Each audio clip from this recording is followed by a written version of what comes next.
My name is David Goggins. I created Goggins. Goggins is the guy that can take anything you put in front of him. Man, just feel lucky to see him in action and see him change from David to Goggins. Right. And it right. And it's it like happened. He becomes the Hulk. Oh my God, it happened. I watched it, and it's like, I thought, well, maybe this was just kind of like a, whatever, maybe just a thing, but it was real. It's like when shit got hard, he got into this different zone, and it was like he got better. He got better, got Really? tougher. Yeah, he did.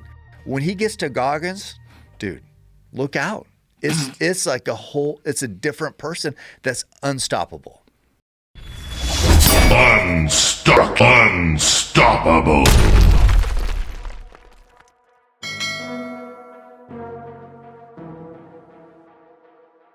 I had a learning disability.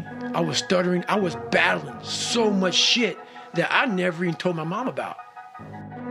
My dad made me very afraid because he beat the shit out of me every time I went at him. I gained 125 pounds. I went from 175 to almost 300. 297 was my heaviest. I worked myself so hard that I turned a person this fucked up into this motherfucker right here. This is a gentleman who completed Navy SEAL training, Army Ranger training, Air Force TAC-P training. I believe he's the only person in history to do that. Yes, sir. This is a guy who did 3 Hell Weeks, 60 plus ultramarathons, ran with broken bones for 30 miles to get into one of the mega ultramarathons. And a lot of people calling him the toughest man alive. You are a guy that, for a lot of people, you sort of embody the idea of hardening your mind Right.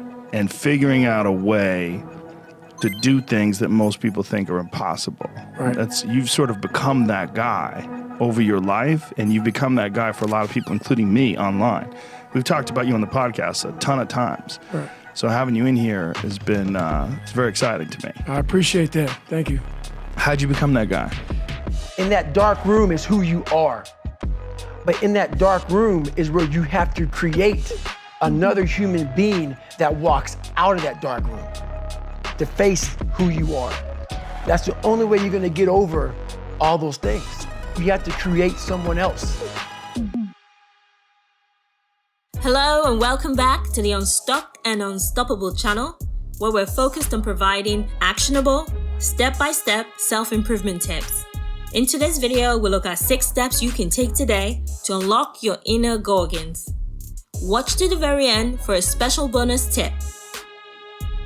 Step number 1, expose yourself to new ideas and people.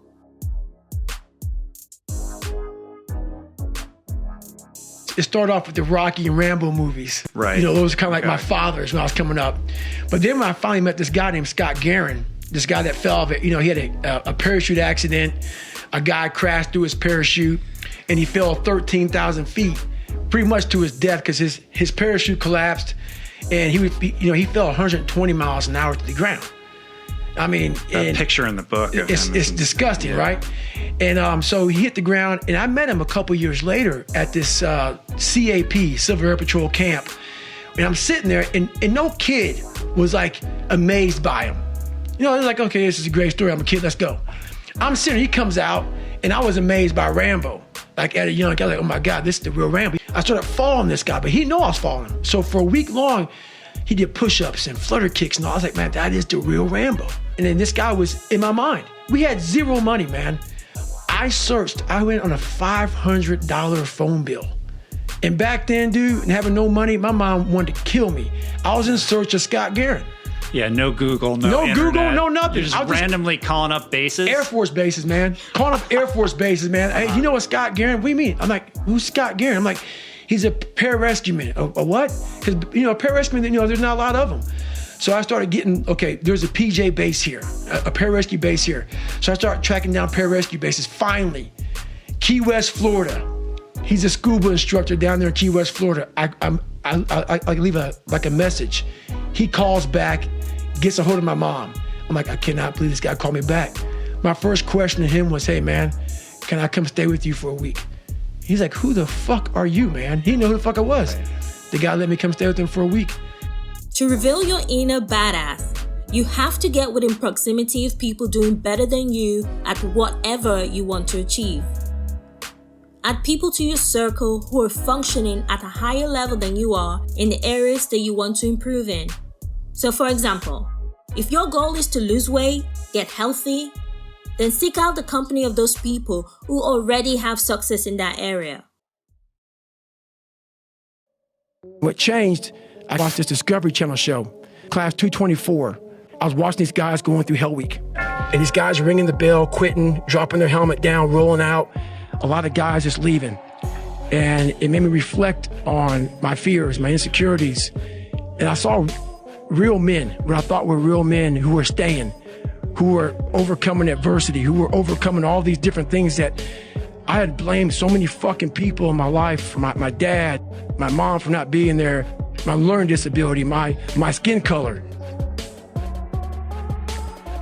And so I sat there for a while and I was like, no one's gonna fucking come to help me.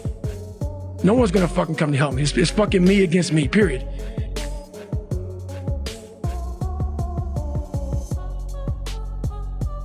I had to man up.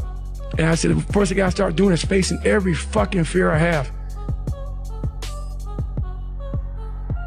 Step number 2, tell the truth and use a mirror. So that starting point is the truth. But it starts in that accountability mirror of, if you're fat, you cannot say anything besides that you're fat. If you're lazy, if you're a liar, if you're a cheater, if you're on drugs, if you're whatever you are, you must look in that mirror and be brutally honest with yourself and call yourself out for what you are and what you're not. And in this nice new world that we live in, we want to hear, you're just a little big. No, man, you might be fat. And it's okay to hear that from yourself. The accountability mirror is the place where you evaluate your performance relative to your goal. The key is to be brutally honest about where you are and where you want to be. Stop waiting for someone else to save you. Take ownership of your present situation and your dreams. Also, find ways to keep yourself accountable. Use a habit tracker. Enlist the help of a friend. Start journaling. Or like David, use sticky notes on your mirror.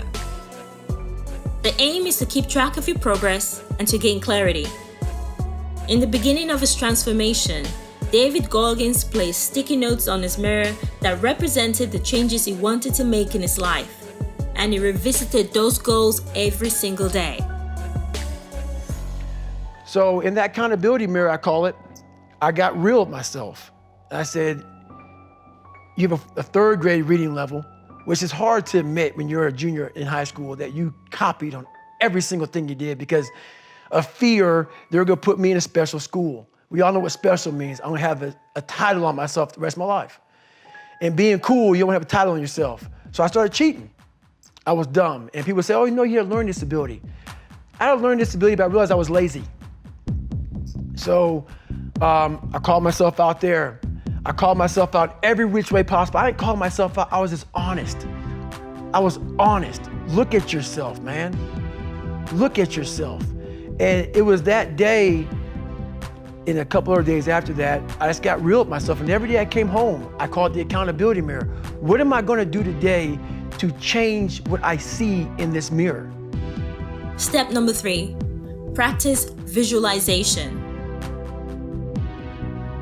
Self-talk and visualization are the two keys to my success. Is I have the ability to see the end before the beginning even begins.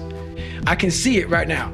So before I went to Buds and I was losing all this fucking weight and shit, I saw myself walking across the fucking stage at 191 fucking pounds, 'cause that's what I had to get to get into the door. I saw myself 6 months, a year later, wherever it's gonna take me to do it, I saw myself walking across that stage, getting that fucking certificate of graduation from Buds. And I was able to be there at 300 fucking pounds. And that feeling that I was nowhere near that fucking feeling, I was able to put myself there 1,000,000 times every fucking day. And that feeling of like, my God, that is gonna feel fucking amazing. Okay, so I'm able to put myself at the finish line, even though I have no finish line, but at the finish line of an event before I even start the motherfucker to say, how are you gonna feel at the end of this? Support your goals with strong, clear, positive mental images of you performing at your very best and achieving your goals. Play those positive images in your mind over and over again, attaching as much emotion as you can to it. One way that David does this is by asking himself the what if question. When I first walked into the Navy SEAL recruiter's office, he looked at me and said, there's only been 35 African Americans in 70 years make it through. You know what I said to myself? What if I can be the 36? It's the what if I can pull off a fucking miracle. What if I can become someone that no one thinks I can be? And just me talking about that, I have the hair going up on my arms because it makes me just like, what if I can be that guy that people who call nigger and this and that, and now I'm speaking at Tom Ferry's fucking event. What if? That's it. The most important thing is I practice that feeling of accomplishment that I'm gonna have when it's all said and done with. Step number 4, start small. Each thing that is wrong with you has to be a focal point. You can't look at this gigantic list and say, I gotta change all this shit. My God, this is crazy. No. You take off the first one, I wanna be smarter. For me, that was my thing. I have to become more intelligent. I have such a severe learning disability, man, I can't retain shit. I had to now get that one thing and then strategize in that one problem. How can I do this? You gotta strategize on each problem you have in life. Slowly break down that problem. Don't think about all the problems you have, just one at a time. And before you know it, you fix all these problems, but you cannot focus on all of them. Just on the one thing at a time. Breaking complex problems into smaller goals not only makes it easier to tackle, but it also provides a great starting point. No one becomes a Goggins overnight, but we can all take a step closer each day. The way to do this is by starting small, tracking your progress, and celebrating your minor victories. Failure to acknowledge your small wins often leads to discouragement and quitting. The reason why we go back to old habits is because our goals are too lofty. We're not achieving our goals fast enough. So what happens is, you know what? Oh man, we're very impatient nowadays. For me, it was good. I didn't have a phone. I was out of this world by myself. It was a race against David Goggins. It wasn't a race against, God, I want to look good for this person or that person. It was me. I got to change myself. So for me, if I lost 5 pounds in a week, I got a feeling. I allowed myself to feel proud of that. I didn't look at, I got to lose 106 pounds. I'm like, man, I went from 297, now I'm 292. In 1 week, man, I'm killing it. We're not proud of ourselves for the small accomplishments.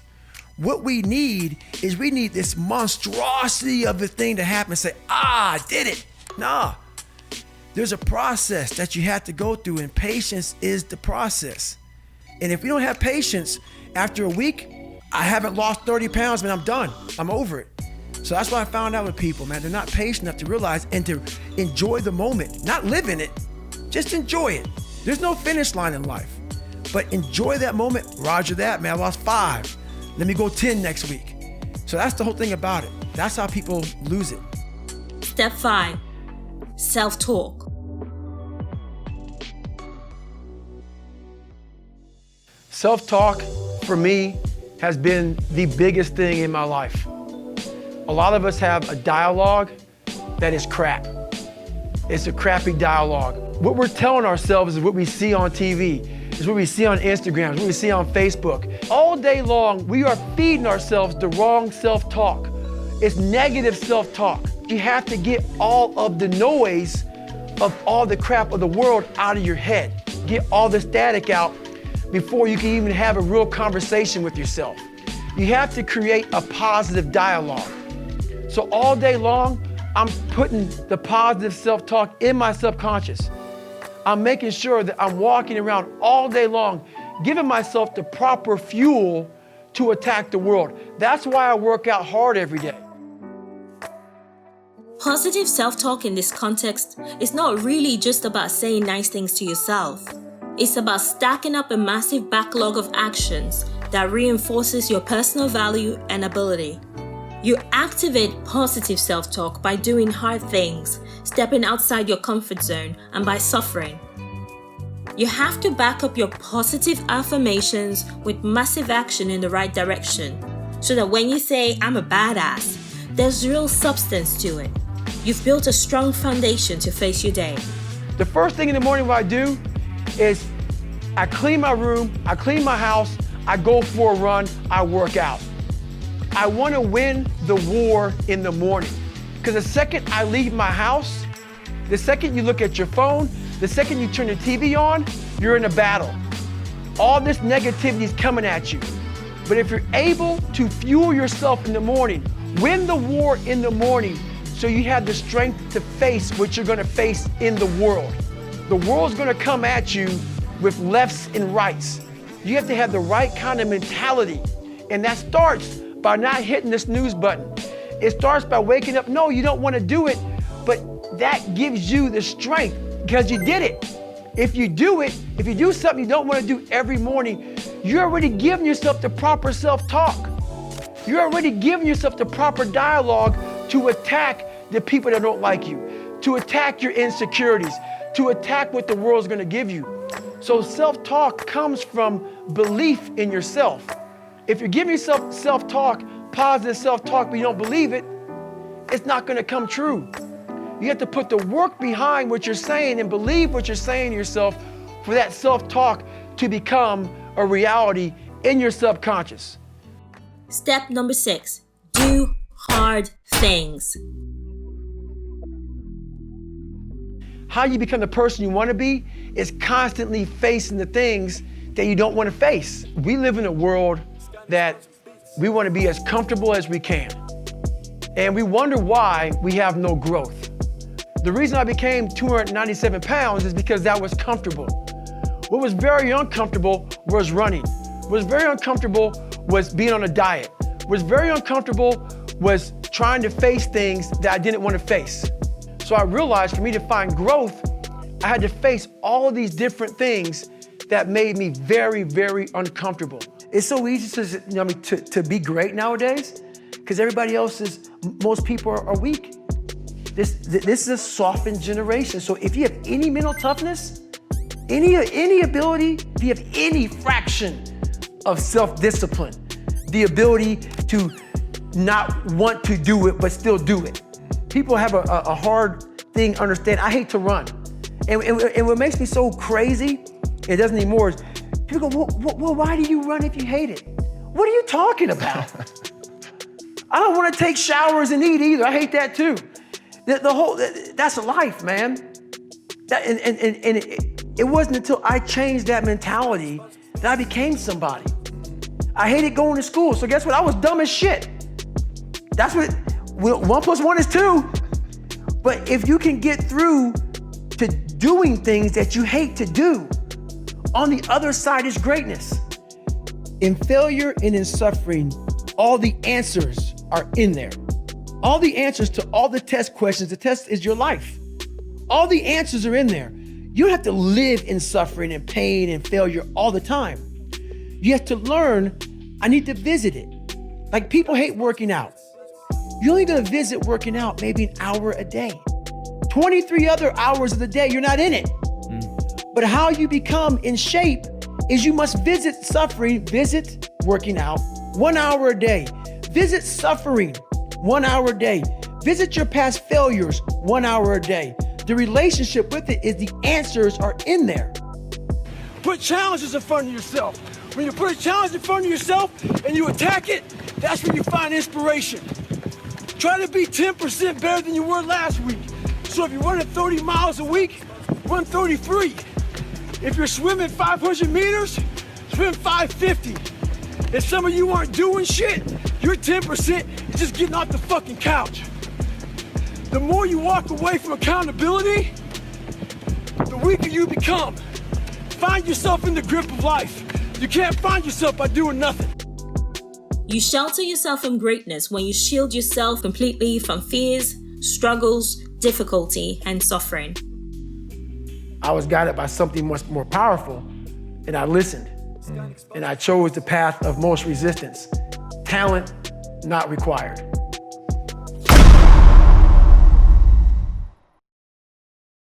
So there you have it.